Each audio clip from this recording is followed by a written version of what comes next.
All right. Question number three is on parenting and treatment. Outside of school, my teenager speaks to his friends in a regular voice, yet in school, he only whispers to those same friends. Why do you think he's only whispering in school, and how can a parent support getting their teenager to talk in a regular voice inside the school setting? The good news here is that your child has friends that he speaks to. So that's wonderful. He already has his buddies, that connection. The reason your son is whispering in school is twofold. One, he never built up the verbal confidence with enough other individuals.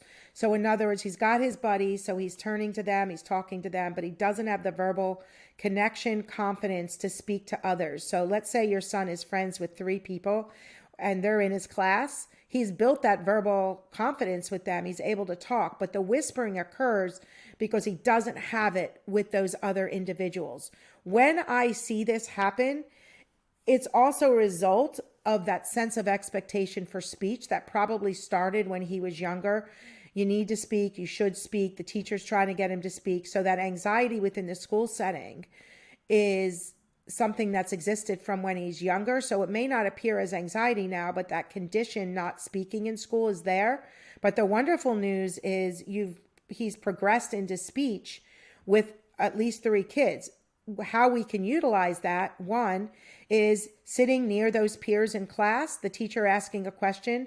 If he's able to answer the teacher, that's great. But if not, the teacher can ask a question, prompt him to write and read it, or prompt a question, ask a choice, prompt him to tell Robert, and he ends up turning and teaching the teacher to repeat without eye contact. So there's strategies your teachers can use to bring him into verbal with a peer in class. Now, as teenagers, they get self-conscious, right? So we have to be careful of how we utilize a verbal intermediary, but there needs to be effort to expand his comfort and communication with more kids.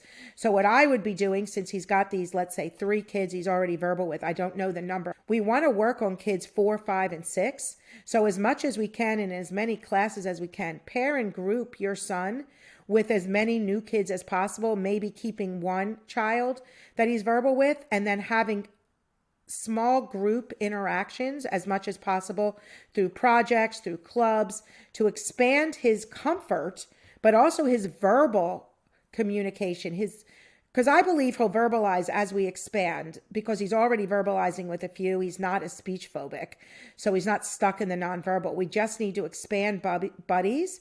And what we need to do is do small groups with those new buddies and have different opportunities with those new buddies. Finding areas of interest for your son, that's really where he's going to find his quote, more friends through the areas of interest. You find your friends through the things you enjoy the most.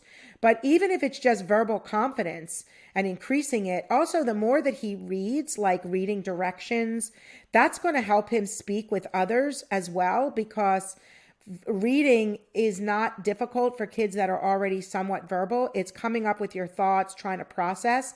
So minimizing the need to think and process for him. So when teachers do ask questions, they ask more choice, direct, prompt the write, the show, the write, the read, and really utilizing the buddy process to expand to more kids is what I recommend. And what will happen, especially if you're doing activities outside the classroom, let's say in clubs or even science lab, and coming before class, after class, being paired and grouped with, his volume will naturally increase.